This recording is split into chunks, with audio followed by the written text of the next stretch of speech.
Hello everyone, welcome to my YouTube channel. तो आज मैं आपके पास लेके आया हूँ मैट्रिक्स मेथड। अब मैट्रिक्स मेथड यानी टोटली डिपेंड करेगा मैट्रिक्स और डिटरमिनेंट पे, और इसके द्वारा हम करेंगे आपके पास सॉल्यूशन ऑफ लीनियर इक्वेशंस। तो सॉल्यूशन ऑफ लीनियर इक्वेशन आपने इससे पहले भी पढ़ा है। 10th में आपके पास आपने पढ़ा था सॉल्यूशन ऑफ लीनियर इक्वेशंस के काफ़ी मेथड्स आपने पढ़े थे। उनमें से आपके पास जैसे आपके पास इंपॉर्टेंट जो मेथड थे वो था cross multiplication method, graphic method, आपके पास सब्स्टिट्यूशन मेथड, एलिमिनेशन मेथड, ये आपने पढ़े आपके पास। ठीक है, यहाँ पर आपके पास हम इसी प्रकार से लीनियर इक्वेशन, जो सिस्टम ऑफ लीनियर इक्वेशंस होगा उसका सॉल्यूशन हम निकालने वाले हैं। पर हम इस बार जो करेंगे वो हम as a application of matrix and determinant के रूप में करने वाले हैं, और इसे हम कहते हैं आपके पास मैट्रिक्स मेथड। क्या कहते हैं? Matrix method. ठीक, तो काफ़ी इंपॉर्टेंट टॉपिक है। कई बार आपके पास इसमें 6 नंबर का आपके पास क्वेश्चन बनता है आपके पास। तो देखिए एक बार, इस वीडियो को शुरू करने से पहले अगर आप चैनल पे नए हैं और आपने अभी तक चैनल को सब्सक्राइब नहीं किया है तो ज़रूर सब्सक्राइब करें, ताकि आपको आगे नए वीडियोस का अपडेट मिलता जाए आपके पास। ठीक, तो जल्दी से वीडियो शुरू करते हैं। देखें, तो लीनियर इक्वेशंस जो हैं उनका आपके पास हम सॉल्यूशन पढ़ने वाले हैं। तो पहले मैं जो 2 वेरिएबल पे आपके पास रिलेटेड होंगे उस सिस्टम ऑफ इक्वेशन के लिए बताऊंगा। उसी प्रकार से हम जो आपके पास 3 वेरिएबल वाले होंगे उसके बारे में बताऊंगा। ठीक है, सॉल्यूशन कैसे निकालेंगे उसका मेथड भी बताने वाला हूँ। ठीक, तो देखिए, तो शुरू करते हैं आपके पास। देखिए, मैट्रिक्स मेथड हम पढ़ रहे हैं। मान लो सिस्टम ऑफ इक्वेशन दिया हुआ है, system of linear equation S. तो पहले मैं आपको बता रहा हूँ जो 2 वेरिएबल पर डिपेंड करने वाले आपके पास। ठीक है, मैंने कहा आपके पास सिस्टम ऑफ लीनियर इक्वेशन है इस प्रकार से, a1x plus b1y equal to c1, और ऐसे ही a2x plus b2y equal to c2। मैंने कहा ये आपके पास सिस्टम है आपके पास लीनियर इक्वेशंस का आपके पास। ठीक, तो मैं चाहता हूँ इसका सॉल्यूशन निकालें। तो सॉल्यूशन निकालना आपको इस बार किससे? मैट्रिक्स मेथड से। तो हम करेंगे क्या, क्योंकि मुझे आपके पास इस इक्वेशन का सॉल्यूशन निकालना है, तो पहले मैं इस पूरे सिस्टम को क्या करूँगा, एक मैट्रिक्स का यूज़ करते हुए इसका रिप्रेजेंटेशन करूँगा आपके पास। देखो देखो, system of equation, system of equation can be expressed अब हम इस सिस्टम ऑफ इक्वेशन को एक्सप्रेस करेंगे किस रूप में? इस रूप में, ए एक्स इक्वल टू बी। किस रूप में नोटेशन करना है? ए एक्स इक्वल टू बी, इस रूप में। अब बात करते हैं भैया ए एक्स और बी क्या है। इस टाइम पर ए एक्स और बी जो है, यहाँ पर तो आपके पास मालूम है यहाँ पर नंबर हैं, वेरिएबल्स हैं आपके पास। ये कोफिशिएंट के रूप में रखें a1 b1 a2 b2, और एक्स वाई क्या है? वेरिएबल, और एक कांस्टेंट आपके पास। ठीक है, मैंने इसको क्या कर दिया, इस सिस्टम ऑफ इक्वेशन को ए एक्स इक्वल टू बी के रूप में व्यक्त किया, जहाँ आपके पास देखो वेयर, यहाँ आपके पास ए कहलाता है आपके पास जो इस सिस्टम ऑफ इक्वेशन में जो वेरिएबल के जो आपके पास आगे कोफिशिएंट हैं, यानी a1 b1 और ऐसे ही a2 b2, जो ये 2 वेरिएबल एक्स वाई इनके जो कोफिशिएंट हैं उनका मैट्रिक्स कहलाएगा। ये हो जाएगा a1 b1 और a2 b2, इस प्रकार से। इसे हम कह सकते हैं कोफिशिएंट मैट्रिक्स, कोफिशिएंट मैट्रिक्स, जहाँ ए क्या है? कोफिशिएंट मैट्रिक्स है। अब ध्यान देना, कोफिशिएंट है तो यानी गुणांक है, तो किसी न किसी वेरिएबल का आगे से गुणांक आपके पास। ठीक है, फिर एक्स क्या है? एक्स यहाँ पर होगा एक्स वाई, ये कहलाता है आपके पास वेरिएबल मैट्रिक्स।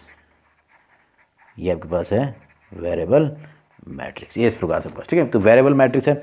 और जो लास्ट जो आपके पास बी है वो हो जाएगा c1 c2, ये आपके पास होगा इक्वेशंस में जो कांस्टेंट इस तरफ आपके पास हैं, ये आपके पास है कांस्टेंट मैट्रिक्स आपके पास। ठीक है, तो ये भी कांस्टेंट, पर ये क्या है? एज ए कोफिशिएंट यानी गुणांक के रूप में है। तो इस प्रकार से मैंने क्या किया, इस सिस्टम ऑफ इक्वेशन को इस रूप में व्यक्त किया, जहां आपके पास ए एक्स और बी क्या है वो मैंने आपको बता दिया। ए तो हो गया जो इसमें इक्वेशंस में वेरिएबल्स एक्स वाई के जो गुणांक है उनका मैट्रिक्स, इसलिए कहा मैंने कोफिशिएंट मैट्रिक्स।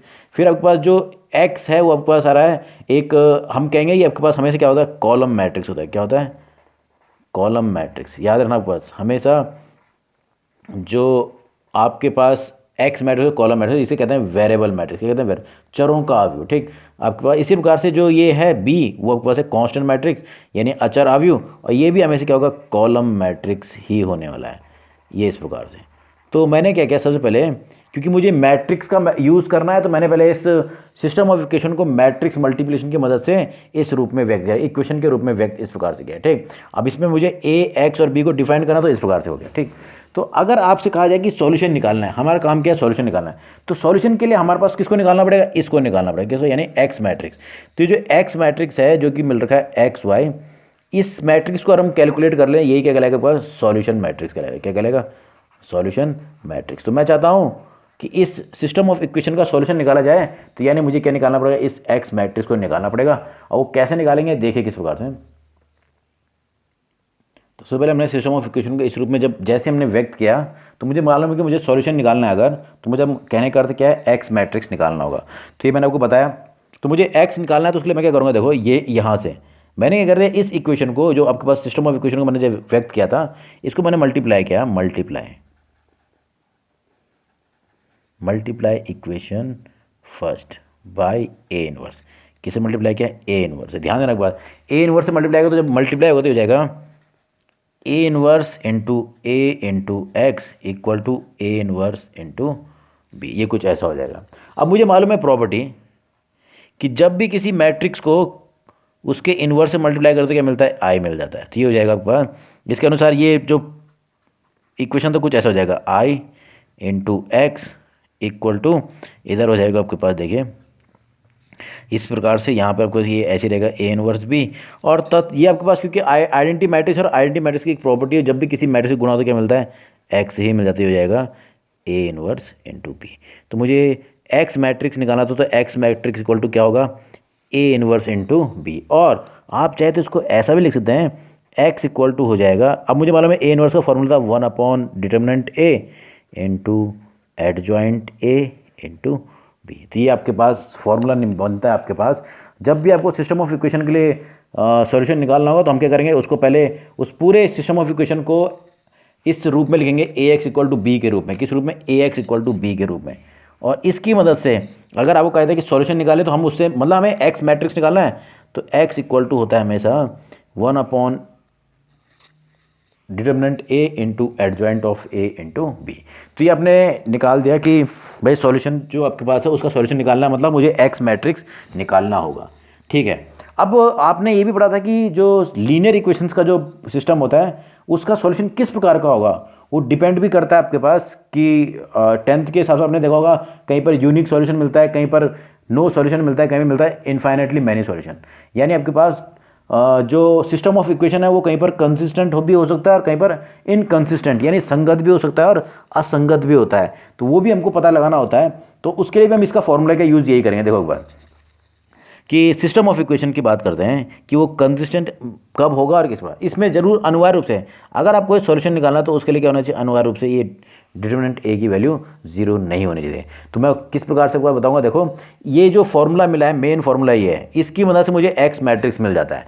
पर अगर आपको कहा जाता है कि भाई पहले ये चेक कीजिए कि जो आपके पास सिस्टम ऑफ इक्वेशन दिया हुआ है वो संगत है या नहीं, मतलब कंसिस्टेंट है कि नहीं, तो उसके लिए हमको कैसे चेक करेंगे वो मैं आपको बताऊँगा। देखिए, तो जो लीनियर इक्वेशन का जो आपके पास सिस्टम दिया है, यानी जो समीकरण निकाय दिया है, वो कंसिस्टेंस यानी संगत, हिंदी में कहते हैं उसको संगत होना। ठीक है, वो संगत है या नहीं उसको मैं चेक करूंगा। तो बताऊँ क्या करेंगे, आपको सीधे उसके लिए निकाल दें, इफ अगर आपके पास determinant A is not equal to 0, ध्यान देना डिटरमिनेंट ए की वैल्यू क्या है, 0 नहीं है, तो हम कहते हैं सिस्टम इज कंसिस्टेंट। अब ध्यान देना है, ये क्या हो जाएगा, उस टाइम पर कंसिस्टेंट होगा। जिस टाइम पर अगर डिटरमिनेंट ए की वैल्यू अगर 0 नहीं है तो जो सिस्टम ऑफ इक्वेशन है कंसिस्टेंट होगा। और इस कंसिस्टेंट होने का मतलब क्या होगा कि उसका क्या होगा, यूनिक सॉल्यूशन का केस होता है। क्या होता है, यूनिक सॉल्यूशन। तो उस केस में आपके पास सॉल्यूशन क्या मिलेगा, यूनिक मिलने वाला। क्या मिलने वाला है, यूनिक वाला, अद्वितीय हल आपके पास जो मिलेगा वो क्या होगा, अद्वितीय। दूसरा केस आता है, देखिए दूसरा केस, भाई डिटरमिनेंट की वैल्यू 0 नहीं है। अब कहते हैं if determinant A equal to 0, अगर डिटरमिनेंट ए का मान क्या आ रहा है, 0 आ रहा है। अगर ये 0 हो रहा है तो इसके बाद आपके पास सिस्टम कंसिस्टेंट होगा या नहीं, उसके दो केसेस बनने वाले हैं। पहला केस देखो क्या बनेगा, पहला केस अगर क्या हो जाए एडजॉइंट ए इंटू बी है अगर वो ज़ीरो के बराबर नहीं है। थोड़ा ध्यान देना। अब क्या कह रहा हूँ आपके पास, अगर डिटरमिनेंट ए तो ज़ीरो है, ये बता दिया है भैया। पहला केस है कि डिटरमिनेंट ए की वैल्यू जीरो नहीं है, तब तो मिलेगा यूनिक सॉल्यूशन, और संगत के रहेगा आपके पास कौन, जो निकाय जो है समीकरण का वो संगत कहलाएगा, ठीक है। पर अगर डिटरमिनेंट ए की वैल्यू जीरो है, ध्यान दीजिए यहाँ पर नहीं थे, अब यहाँ पर डिटरमिनेंट ए की वैल्यू जीरो है, तो इसके केस बनते हैं आपके पास दो। इसके बाद क्या है, अगर मैंने पहला केस है कि अगर डिटरमिनेंट ए ज़ीरो था, तो उसमें पहला केस अगर मान लो कि उसमें जो एडजॉइंट ए इंटू बी जो है अगर वो ज़ीरो नहीं है, तो इसका अर्थ होगा इस केस में नो सॉल्यूशन आया, या आप क्या कहेंगे आपके पास ये जो सिस्टम है वो क्या है, इनकंसिस्टेंट है। ये हो जाएगा सिस्टम इज इनकंसिस्टेंट, यानी ये संगत नहीं है। कई बार आता है एक नंबर के क्वेश्चन में कि आपके पास जो दिया हुआ जो समीकरण निकाय है वो संगत है या नहीं, तो आपको क्या करना चेक करना पड़ेगा, ये इस प्रकार से चेक करना पड़ेगा। डिटरमिनेंट ए अगर जीरो के बराबर नहीं आ रहा है तब तो कहेंगे वो कंसिस्टेंट है, यूनिक सॉल्यूशन। और उसके अलावा क्या चेक करना पड़ेगा आपके पास, एडजॉइंट। अब अगर जीरो है तो जीरो के केस में बस एक चीज़ और चेक करना पड़ता है, adjoint of A into B. अगर डिटरमिनेंट ए की वैल्यू जीरो है और आपने एडजॉइंट ए इंटू जब बी निकाला वो जीरो के बराबर नहीं आ रहा है, तो उस टाइम पर सिस्टम कहलाता है इनकंसिस्टेंट, और इस केस में मिलता है नो सॉल्यूशन। क्या मिलता है, नो सॉल्यूशन। इस केस में आपको हल प्राप्त नहीं होने वाला है। इसी प्रकार इसी में दूसरा केस जो बनता है, उस केस में क्या होगा, देखो डिटरमिनेंट ए की वैल्यू तो जीरो है, और सेकंड क्या होता है, और डिटरमिनेंट ए तो जीरो है पर उसके साथ साथ क्या है, एडजॉइंट ए इंटू बी भी क्या हो जाए, ज़ीरो हो जाए। क्या हो जाए, ज़ीरो। तो इस केस में हम कहते हैं सिस्टम, इस केस में भी क्या कहलाएगा, कंसिस्टेंट कहलाएगा। क्या कहलाएगा, सिस्टम इज कंसिस्टेंट। अब देखो यहाँ भी संगत था, यहाँ भी संगत था, तो यहाँ पर भी हल मिलना चाहिए, पर यहाँ पर भी हल मिलेगा, पर इस केस में आपके पास कैसा हल मिलेगा, यहाँ पर मिलता है इनफाइनाइट मैनी सॉल्यूशन, या इनफाइनाइट सॉल्यूशन। इतने सारे सॉल्यूशन होंगे जिनको निकालना संभव नहीं होगा। तो इस प्रकार से आपके पास यहाँ पर स्थिति जो बनती है कि जो आपके पास समीकरण का जो निकाय है वो आपके पास संगत है अथवा नहीं, तो उस केस में आपके पास बता दिया जाता है। अगर आपको चेक करना है कि सिस्टम ऑफ इक्वेशन संगत है यानी कंसिस्टेंट है या नहीं, तो आपको देना से पहले डिटरमिनेंट ए की वैल्यू। अगर डिटरमिनेंट ए की वैल्यू जीरो नहीं है तो डायरेक्ट हम कहते हैं यूनिक सॉल्यूशन वाला केस है, और सिस्टम क्या कहलाएगा, कंसिस्टेंट कहलाएगा। यानी जब भी सॉल्यूशन प्राप्त हो सकता है उस टाइम पर कंसिस्टेंट कहलाएगा, ठीक। दूसरा, अगर डिटरमिनेंट ए आपने निकाला वो जीरो है, तो इसके बाद दो केसेस हो सकते हैं, वो कंसिस्टेंट हो भी सकता है और इनकंसिस्टेंट यानी संगत हो भी सकता है और असंगत भी हो सकता है। अब वो असंगत कब होगा, जब adjoint of A into B zero के बराबर नहीं है, तो इस केस में आपके पास वो कहलाएगा असंगत, और हल क्या मिलेगा आपके पास, नो सॉल्यूशन। और अगर डिटरमिनेंट ए के साथ साथ एडजॉइंट ए इंटू बी, मतलब ये भी जीरो था और ये भी जीरो हो जाए ना, तो उस टाइम पे कहलाएगा, उस टाइम पर भी सिस्टम कहलाएगा संगत है। और उस केस में संगत तो है पर उस टाइम पर आपका यूनिक सॉल्यूशन नहीं है, उस टाइम आपके पास क्या है, इनफाइनाइट सॉल्यूशंस हैं, यानी आपके पास अनंत हल मिलने वाले हैं आपके पास, ठीक है। इनफाइनाइटली मैनी सॉल्यूशन भी कह सकते हैं। या आपने 10th में पढ़ा था, आपको याद हो तो, आपने 10th में जो पढ़ा था उस हिसाब से वो था A1/A2 is not equal to B1/B2, इस प्रकार से, ठीक है। तो ये इस प्रकार से है। तो मैंने आपको बताया कि सिस्टम ऑफ इक्वेशन के लिए जो सॉल्यूशन निकालते हैं उसका फॉर्मूला हो गया ये। और अगर चेक करना है कि वो संगत है या नहीं, तो आपको निकालना है डिटरमिनेंट ए की वैल्यू। आपके कोर्स में ज़्यादातर आपको सारे क्वेश्चन किसके आएंगे, कंसिस्टेंट वाले ही आएंगे। कहीं पर चेक करने के लिए आता है तो आप केवल क्या कर दो, डिटरमिनेंट ए की वैल्यू निकाल लीजिए। वो अगर आपके पास जीरो नहीं है तो क्या लेगा, अर्थ क्या है, वो यूनिक सॉल्यूशन वाला केस है, यानी कंसिस्टेंट होने वाला है। और आपके पास जितने भी एक्सरसाइज में क्वेश्चन होंगे वो इसी पे बेस्ड होने वाले हैं। पर इंपॉर्टेंट क्या है, फॉर्मूला याद करना है। अगर आपको सिस्टम ऑफ इक्वेशन का सॉल्यूशन निकालना है तो सबसे पहले आप उस इक्वेशन ऑफ सॉल्यूशन, जो लीनियर इक्वेशन जो हैं उनको लिखोगे मैट्रिक्स मल्टीप्लिकेशन के रूप में इस फॉर्म में। और उसके बाद मुझे, क्योंकि सॉल्यूशन निकालना है मतलब एक्स मैट्रिक्स मुझे निकालना है, क्या निकालना है, एक्स मैट्रिक्स। और एक्स मैट्रिक्स को निकालने का फॉर्मूला क्या है, ये 1 adjoint A, 1 determinant A into adjoint A into B. तो ये आपके पास फॉर्मूला। कई बार क्या होता है कि आपके क्या, इसके अलावा ये भी कर सकते हो कि ए इनवर्स निकाल लिया, उसको क्या कर दिया, मल्टीप्लाई बी कर दे, तो दोनों फॉर्मूले एक ही हैं आपके पास, ठीक। अब जरा इस पे एग्जांपल देखें। तो एग्जांपल आपके पास है, देखो, find the value of X and Y for the system of equation. ये सिस्टम ऑफ इक्वेशन ने दिया है और कहा है कि value of X and Y. X और वाई की वैल्यू निकालना मतलब कहने का अर्थ है इक्वेशन का जो सिस्टम है उसका सॉल्यूशन निकालना, मतलब कुल मिला के मुझे इसका सिस्टम का सॉल्यूशन निकालना है। ठीक, तो देखिए सबसे पहले क्या करेंगे, सॉल्यूशन देखिए, सिस्टम ऑफ इक्वेशन जो दिया हुआ है, system of linear equation is, वो आपके पास है x plus 2y equal to 4 और 2x plus 5y equal to 9। तो ये है आपके पास सिस्टम ऑफ इक्वेशन। तो सबसे पहले हम क्या करेंगे, इसको एक्सप्रेस करेंगे ax इक्वल टू बी के रूप में आपके पास। ठीक है, थोड़ा ध्यान देना, सबसे पहले हमको क्या करना है, इसको ax इक्वल टू बी के रूप में व्यक्त करना है। देखो सिस्टम ऑफ इक्वेशन,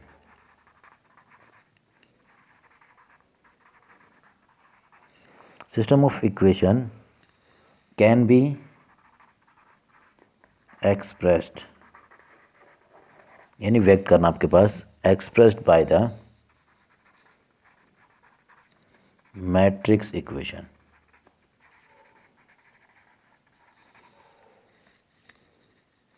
तो हम इसको क्या करेंगे, इस सिस्टम ऑफ इक्वेशन को मैट्रिक्स इक्वेशन के रूप में व्यक्त करेंगे as ax equal to B के रूप में व्यक्त करें। ध्यान देना, पहले सबसे पहला काम क्या होता है कि हम उस सिस्टम ऑफ इक्वेशन को ax इक्वल टू बी के रूप में व्यक्त करेंगे। ठीक है, तो ये आपके पास हो जाएगा।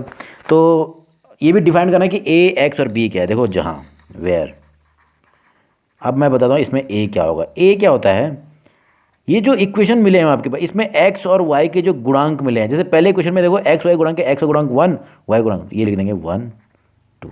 ऐसे ही दूसरे इक्वेशन में x y गुणांक कितना है 2 एंड 5, ये इस प्रकार से ये मिल गया a। इसी प्रकार से x होगा जो वेरिएबल है उनका मैट्रिक्स, और ये हमेशा कॉलम मैट्रिक्स हो, तो वेरिएबल कौन कौन से x y, तो x इंटू वाई, और लास्ट में b इक्वल टू होगा, देखिए जो वेरिएबल के, तो ये हो गया, अब जो इस तरफ कांस्टेंट मिले 4 एंड 9, ये इस प्रकार से।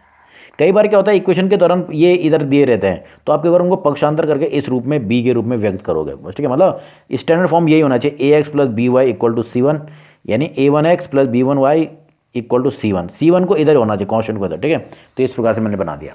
तो आपके पास ये है, तो सॉल्यूशन निकालना है आपके पास कि सॉल्यूशन क्या होगा, तो आपने इससे पहले क्या निकालना है, डिटरमिनेंट ए निकालना है, क्योंकि मुझे मालूम है कि फॉर्मूला जो है उसके अनुसार पहले मैं देखूँ कि इसका सॉल्यूशन के लिए मिलता है, यूनिक सॉल्यूशन मिलता है नहीं मिलता है। तो देखते हैं, सबसे पहले देखो, सबसे पहले मैंने निकाला डिटरमिनेंट ए, क्योंकि इसकी जो वैल्यू है उसी से मुझे पता चला कि इसका सॉल्यूशन यूनिक मिलेगा, क्या आपके पास मैनी सॉल्यूशन या आपके पास नो सॉल्यूशन लगे। ठीक है, तो मैं निकाला डिटरमिनेंट ए, ये हो गया 1 2 2 एंड 5। सॉल्व करने तो रहे 5 minus 4 equal to 1 does not equal to 0। अगर ये 0 नहीं है तो इसका अर्थ हो गया कि जो है system of equation is consistent. क्या हो गया, एक कंसिस्टेंट है, और इसका अर्थ है कि उसका जो सॉल्यूशन होगा क्या होगा, unique solution. System has the unique solution, तो वो सॉल्यूशन आपको निकालना है। तो सबसे पहले मैंने डिटरमिनेंट ए क्यों निकाला, मैं देखना चाहता था कि इस सिस्टम ऑफ इक्वेशन का सॉल्यूशन कैसा मिल रहा है, क्या वो आपके पास यूनिक वाला मिलता है, या नो सॉल्यूशन वाला मिलता है, या आपके पास मैनी सॉल्यूशन वाला। तो मैंने देखा कि डिटरमिनेंट ए की वैल्यू 0 नहीं आई है। जब भी 0 नहीं है तो इसका अर्थ है कि सिस्टम ऑफ इक्वेशन जो है वो संगत होगा, और उसका क्या मिलने वाला है आपके पास, यूनिक सॉल्यूशन। अब उस यूनिक सॉल्यूशन को हमको निकालना है, क्या निकालना है, यूनिक सॉल्यूशन। तो उस टाइम पर उसका फॉर्मूला याद रखने के बाद उसके लिए मुझे यूज़ करना है ये फॉर्मूला, क्योंकि मुझे एक्स वाई की वैल्यू निकालनी है, और एक्स वाई का मैट्रिक्स कौन है, एक्स, मुझे इन्हें एक्स मैट्रिक्स निकालना है। मैं लिख भी देता हूँ यहाँ पर एक्स वाई मैट्रिक्स, और फॉर्मूला होता है 1 अपॉन डिटरमिनेंट ए जो मैंने भी निकाला, साथ में एडजॉइंट ए इंटू बी। तो ये दो चीज़ें मुझे बी तो मिला हुआ है, एडजॉइंट निकालना पड़ेगा मुझे। देखो सबसे पहले क्या निकालेंगे हम, एडजॉइंट निकालने वाले के पास। ठीक, तो इस मैट्रिक्स ए के लिए एडजॉइंट निकालना, तो एडजॉइंट निकालने के तरीके मैंने बताया दो। सेकंड ऑर्डर वाले के लिए डायरेक्ट मेथड भी है, और साथ में आपके पास क्या है, आप उसके प्रत्येक एलिमेंट का एडजॉइंट निकाल सकते हो, मतलब प्रत्येक एलिमेंट का कोफैक्टर निकाल लीजिए। तो देखो कोफैक्टर निकालते हैं, देखिए मैं कहूँ पहला एलिमेंट था A11, तो उसका कोफैक्टर होगा कैपिटल A11। अब ध्यान देना, आपके पास 1 + 1 होता है आपके पास 2, आपके पास क्योंकि वो है इवन नंबर, जब भी इवन यानी सम संख्या मिलेगी तो क्या लेना है, पॉजिटिव लेना है। और करेंगे क्या, फर्स्ट रो और फर्स्ट कॉलम को हटाना, फर्स्ट रो फर्स्ट कॉलम, तो क्या बच रहा है 5, ये बच गया 5, तो कितना आ गया 5। इसी प्रकार से A12, अब मुझे मालूम है 1 + 2 जो था वो हो रहा है 3। आपको मालूम है जब भी ऑड नंबर आएगा यानी विषम संख्या आएगी तो क्या लेना, नेगेटिव लेना, नेगेटिव। और जिस रो और जिस कॉलम में उसको हटा देना, यानी फर्स्ट रो और सेकंड कॉलम हटा तो क्या बच रहा है, केवल 2, तो कितना आ गया -2। ऐसे ही A21, वही 2 + 1 हो गया 3, आपके पास फिर क्या आएगा नेगेटिव, क्योंकि 2 + 1 3 जो मिल रहा था वो ऑड था, तो ऑड केस में से नेगेटिव आएगा। वही सेकंड रो और फर्स्ट कॉलम को हटाएंगे तो सेकंड रो फर्स्ट कॉलम क्या बच रहा है यहाँ पर, केवल 2, तो ये हो गया -2। और लास्ट A22, 2 + 2 हो गया आपके पास 4, क्योंकि इवन है तो क्या आएगा पॉजिटिव। तो जिस रो और जिस कॉलम में आपके पास ये एलिमेंट होगा जिसका मैं कोफैक्टर निकालूँ, यानी सेकंड रो और सेकंड कॉलम को हटाना है, तो ये दोनों हट जाएंगे तो केवल क्या बच रहा है 1, तो क्या मिलेगा केवल 1। तो मैंने इस प्रत्येक एलिमेंट के कोफैक्टर निकाल लिए हैं। तो एडजॉइंट रहा होगा आपको मालूम, adjoint of A equal to होता है आपको एलिमेंट के स्थान पर उनके कोफैक्टर रख देना है,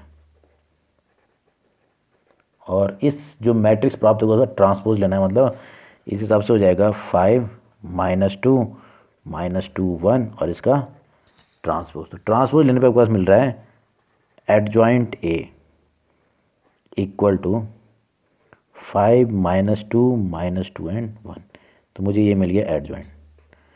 ठीक है, तो आपने सबसे पहले इसके लिए डिटरमिनेंट A की वैल्यू निकाली थी, जो कि आपके पास प्राप्त कितनी और थी 1, आपको मिला था 1। ठीक, और एडजॉइंट भी निकाल लिया। और एडजॉइंट निकालने का दूसरा तरीका क्या है वो उसको याद रखना के बाद, एडजॉइंट निकालने का दूसरा तरीका मैंने बताया था। और इस मैट्रिक्स A का अगर एडजॉइंट निकालना है तो मैंने क्या कहा था, देखो मैट्रिक्स A के जो डायगोनल एलिमेंट्स हैं वो आपस में इंटरचेंज होते हैं, इंटरचेंज का साइन, तो इंटरचेंज करेंगे तो 5 इधर आ जाएगा और 1 इधर आ जाएगा। और अन्य जो एलिमेंट है, जो अदर्स एलिमेंट है, उनके केवल साइन चेंज करना है, मतलब पॉजिटिव नेगेटिव हो जाएगा, नेगेटिव क्या हो जाएगा पॉजिटिव, क्योंकि दोनों पॉजिटिव थे तो दोनों के दोनों क्या हो गए -2। देखिए सेम वैल्यू मिल रही है आपके पास, मिल रही है ना। तो ये भी आपके पास एडजॉइंट निकालने का तरीका, यानी सेकंड ऑर्डर के लिए आप डायरेक्ट मेथड से भी निकाल सकते हैं। ठीक है, तो मैंने जिन चीज़ों की आवश्यकता वो निकाल लिया। तो देखो then X matrix equal to, आपके पास फॉर्मूला था 1 determinant A adjoint A into B, तो ये हो जाएगा 1/1, आपने निकाला हुआ है। एडजॉइंट है 5 -2 -2 1, और जो B मैट्रिक्स था वो था 4 और 9। तो इसको सिंप्लीफाई करना है, तो एक्स मैट्रिक्स जो था वो था आपके पास x एंड y। अब ये 1/1 तो रहेगी केवल 1। अब इसको मल्टीप्लाई करना है। मल्टीप्लाई कैसे करते हैं हमको मालूम है, जो रो है इसके कॉलम से मल्टीप्लाई तो देखो क्या मिलेगा, फर्स्ट रो को फर्स्ट कॉलम से गुणा करो तो आपके पास मिलेगा 5 × 4, ये हो गया 20, बीच में प्लस था, और 9 × -2 हो गया -18। ये इस प्रकार से, इसी प्रकार से तो ये फर्स्ट रो फर्स्ट कॉलम से मिल गया 1 1। ऐसे ही सेकंड रो और इसके फर्स्ट कॉलम से मल्टीप्लाई करो तो ये हो जाएगा, देखिए -8 + 9, तो आपके पास मिल रहा है देखिए x = xy, तो -1 से इसको गुणा करो तो यही आएगा, तो आपके पास मिल रहा है देखिए ये हो गया +2 और ये हो गया +1। तो मुझे जो मिल रहा है देखिए ये मैट्रिक्स इसके बराबर है, तो इसका एक ही अर्थ है, यानी क्योंकि मालूम है कि दो मैट्रिक्स इक्वल कब होते हैं, जब दोनों के करस्पॉन्डिंग एलिमेंट्स क्या होते हैं सेम, यानी x = हो गया 2 और y = 1। यही आपके पास क्या कहलाएगा, is solution of linear equation, या आप कहते हो सिस्टम ऑफ लीनियर इक्वेशन। तो ये आपके पास उस सिस्टम ऑफ लीनियर इक्वेशन का सॉल्यूशन आपका सिंपल सा है, बस आपको दो चीज़ें निकालनी है, एक एडजॉइंट एक डिटरमिनेंट आपके पास। ठीक है, तो ये था आपके पास। ये अगर 2 × 2 का इस आपके पास आपके पास अगर दो वेरिएबल पे डिपेंड करने वाला लीनियर इक्वेशंस दिए हों तो उनका सॉल्यूशन कैसे निकाला जाएगा। कुछ ऐसे आपके पास क्या है, थर्ड ऑर्डर का जो आपके पास जो यानी ऐसे लीनियर इक्वेशन जिसमें 3 वेरिएबल होंगे, उसका अगर सिस्टम दिया हो तो सॉल्यूशन कैसे निकालेंगे वो मैं आपको बता रहा हूँ। क्योंकि सेकंड और थर्ड जो आपके पास मतलब 2 वेरिएबल वाले और 3 वेरिएबल वाले जो आपके पास होते हैं उन्हीं का आपके पास कोर्स में है, इसलिए मैं केवल वही बताऊँगा आपके पास। ठीक,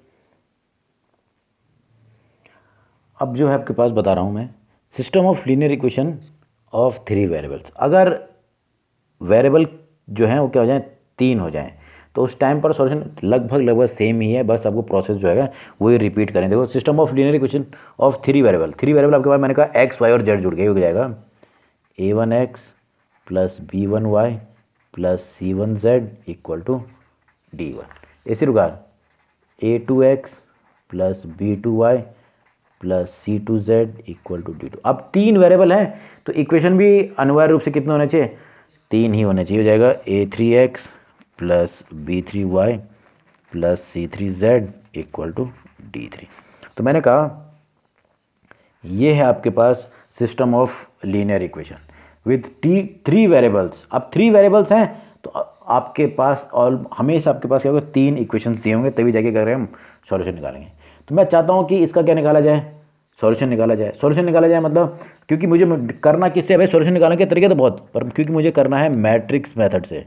किसे करना है, मैट्रिक्स मेथड। तो मुझे किसका यूज़ करना पड़ेगा, मैट्रिक्स का यूज़ करना पड़ेगा। तो उसके लिए मैं क्या कर रहा हूँ, सबसे पहले इस सिस्टम ऑफ इक्वेशन को रिप्रेजेंट करूँगा मैट्रिक्स इक्वेशन के रूप में। देखो system of equation can be expressed as matrix equation. Matrix equation के रूप में यूज़ आपके पास रिप्रेजेंट करेंगे आपके पास किस प्रकार से, ये हो जाएगा ax equal to B. Notation same है, कुछ अंतर नहीं है, ax इक्वल टू बी वैसे ही रिप्रेजेंट करना है। अगर ये फोर्थ वेरिएबल वाला भी था ना, तब भी ax इक्वल टू बी के रूप में रिप्रेजेंट करना होता, ठीक। पर ध्यान देना है आपके पास इस केस में, अब यहाँ पर a क्या होगा, सेम यहाँ पर भी a क्या होगा, कोफिशिएंट का ही मैट्रिक्स होने वाला है। किसका होना है, कोफिशिएंट का ही। पर यहाँ पर कोफिशिएंट क्या होंगे, क्योंकि तीन वेरिएबल है, तीन वेरिएबल कोफिशिएंट मतलब a1 b1 c1, ऐसे a2 b2 c2 और a3 b3 और c3। तो ये है आपके पास मैट्रिक्स ए। इस बार सेम है, वहाँ पर भी आपके पास वो कोफिशिएंट मैट्रिक्स था, यहाँ पर भी क्या आ रहा है, कोफिशिएंट मैट्रिक्स है। बस क्योंकि उसमें इससे पहला वाला जो हमने पढ़ा उसमें क्योंकि टू वेरिएबल पर आधारित था, इसलिए वो 2x2 का था। अब यहाँ पर थ्री वेरिएबल पे है, इसलिए क्या हो गए 3x3 का। बाकी तो सब कुछ वैसे होना है। ऐसे ही एक्स मैट्रिक्स, ये जो एक्स है वो भी वेरिएबल मैट्रिक्स ही होगा। कॉलम मैट्रिक्स यहाँ पर भी होगा, बस वेरिएबल बढ़ गए हैं एक्स वाई एंड जेड। ये भी आपके पास क्या है, वेरिएबल मैट्रिक्स। और देखिए इस बार भी क्या है, कॉलम मैट्रिक्स ही है। और लास्ट बी मैट्रिक्स जो है, बी इक्वल टू भी था, उस केस में था सी के केस में, यहाँ पर आ जाएगा d1 d2 d3। और ये कहलाता है आपके पास कांस्टेंट मैट्रिक्स, जो इक्वेशन में आने वाले जो कांस्टेंट है उनका मैट्रिक्स, ठीक। अब ये कांस्टेंट मैट्रिक्स और ये भी क्या आएगा, सेम, ये भी क्या हो जाएगा, कॉलम मैट्रिक्स ही आने वाला, वहाँ पर भी ऐसे था, ठीक। जब सब कुछ वही है तो सॉल्यूशन का फॉर्मूला भी क्या होना चाहिए, सेम। अब मुझे अगर यहाँ पर भी अगर सॉल्यूशन निकालना है तो मुझे इस केस में मतलब अगर मुझे सॉल्यूशन निकालना है इस लीनियर इक्वेशंस का, तो सॉल्यूशन इस बार भी होगा x equal to A inverse into P, इसी का यूज़ करना है। या फिर मेन आप ऐसे भी लिख सकते हैं 1 determinant A adjoint A into B. इस बार भी सेम फॉर्मूले होंगे और सारे वही केसेस, कंसिस्टेंट का केस भी वही और इनकंसिस्टेंट का केस भी वही होने वाला है, जो इससे पहले वाले मेथड, जिससे पहले वाले एग्जाम्पल से पहले मैंने आपको जो 2x2 वाला जो मैट्रिक्स की मदद से बताया ना, वही सेम। अब क्या होगा, देखो ये वैल्यू निकालना बहुत इंपॉर्टेंट है, डिटर्मिनेंट ए। अब क्योंकि इससे पहले हमने ए इनवर्स पढ़ा था, ए इनवर्स का एग्जिस्टेंस के लिए भी यही है। और अगर कहते हैं कि इस सिस्टम ऑफ इक्वेशन का, कई बार एक नंबर क्वेश्चन आता है कि सिस्टम ऑफ इक्वेशन के लिए, सिस्टम ऑफ लीनियर इक्वेशंस के लिए जो सॉल्यूशन होगा वो यूनिक या कंसिस्टेंट कब होगा वो सिस्टम, तो उसका एक ही वो कारण होना चाहिए, उसके लिए डिटर्मिनेंट ए की वैल्यू 0 नहीं होनी चाहिए। अगर डिटर्मिनेंट ए की वैल्यू 0 नहीं है तो हम कहेंगे ये जो सिस्टम ऑफ लीनियर इक्वेशन है ये कंसिस्टेंट है। ये क्या होना चाहिए, कंसिस्टेंट। और कंसिस्टेंट के साथ साथ अगर ये 0 नहीं है तो इसका एक और आपके पास मीनिंग बनता है, वो है आपके पास कि इसका जो सॉल्यूशन होगा क्या होगा, यूनिक। तो याद रखना determinant A equal to not equal to 0 है तो ये एक तो कंसिस्टेंट कहलाएगा, ये सिस्टम तो कहलाएगा कंसिस्टेंट, मतलब जैसे हिंदी में कहते हैं संगत, क्या कहते हैं, संगत। और इस केस में क्या मिलता है, यूनिक सॉल्यूशन मिलता है। क्या मिलता है, यूनिक सॉल्यूशन मतलब अद्वितीय हल। आपके पास यहाँ पर क्या मिलेगा, अद्वितीय हल। और अन्य केस में अगर ये जीरो होता है, डिटर्मिनेंट ए क्या होता है, ज़ीरो, तो उस टाइम पर हम कहेंगे ये कंसिस्टेंट भी हो सकता है और इनकंसिस्टेंट भी हो सकता है, संगत भी हो सकता है और असंगत भी। वो डिपेंड करता है कि एडजॉइंट ए और इनटू बी का मान क्या मिला है। अगर ये भी जीरो हो जाएगा, अगर मान लो ये जीरो था, ये भी जीरो था, 0/0 आपके पास, ठीक है, इस प्रकार से में आ रहा है, तो उस टाइम पर भी वो कंसिस्टेंट कहलाएगा। कहलाएगा तो कंसिस्टेंट, पर उस टाइम पर सॉल्यूशन निकालना संभव नहीं होने वाला है। ठीक, तो इस प्रकार से जो मैंने पीछे जो बताया था वैसे ही आपके पास इस 3x3 वाले के लिए भी होने वाला है, मैट्रिक्स के लिए भी बस। ठीक है, सॉल्यूशन निकालने का तरीका वही है। ये इसके लिए एडजॉइंट निकाला जाएगा, उसको बी से मल्टीप्लाई कर देना है और डिटर्मिनेंट ए से उसका भाग कर देना है, या 1/डिटर्मिनेंट ए से मल्टीप्लाई कर देना आपके पास। ठीक, अब ये ऐसे नहीं लिखा जा रहा है ax = b, ऐसे नहीं कि डायरेक्ट लिख दिया मैंने। आप अगर देखो, अगर मैं कहूँ a को मल्टीप्लाई कीजिए x से, याद रखना a को मल्टीप्लाई करना है x से, तो मल्टीप्लाई करना हमको आता है, देखो इसकी रो मल्टीप्लाई होगी इससे, तो क्या मिलेगा, a1x + b1y + c1z, मतलब पहले इक्वेशन का क्या मिल गया, लेफ्ट हैंड साइड मिल रहा है। ऐसे ही जब दूसरी रो से मल्टीप्लाई करना है इसको, तो a2x + b2y + c2z, यही तो ऐसे तो मल्टीप्लाई करते हैं, तो मुझे क्या मिलेगा, इसका राइट हैंड साइड मिल गया, लेफ्ट हैंड साइड मिल रहा है पहले दूसरे क्वेश्चन का। ऐसे ही जब ये तीसरे रो को कॉलम से गुणा करेंगे, तो a3x + b3y + c3z, तो मुझे क्या मिल रहा है, इस इक्वेशन क्या मिल रहा है। अब ये वाला जो भाग इधर वाला था उसको मैट्रिक्स के रूप में लिख दिया, a × x, इन दोनों को मल्टीप्लाई करो तो ये तो मिलेगा इधर, इक्वल टू क्या लिखा है, b। अब इक्वल टू b मतलब ये है, यानी ये वाले मैट्रिक्स वाला भाग इसके बराबर, ये वाला इसके बराबर, ये वाला इसके बराबर, तो ये क्या रिप्रेजेंट कर रहा है, इस सिस्टम ऑफ इक्वेशन को रिप्रेजेंट कर रहा है। ठीक, अब 3x3 या का यूज़ करते हुए इस सिस्टम ऑफ इक्वेशन का क्या निकाला जाएगा, सॉल्यूशन निकाला जाएगा। ठीक, तो नेक्स्ट वीडियो में मैं आपको, अगर सिस्टम ऑफ लीनियर इक्वेशन में 3 वेरिएबल वाला है, यानी 3 इक्वेशंस दिए हैं, 3 वेरिएबल x y z आ रहे हैं, तो उनका सॉल्यूशन कैसे निकालेंगे वो मैं आपको नेक्स्ट वीडियो में बताऊंगा आपके पास। ठीक।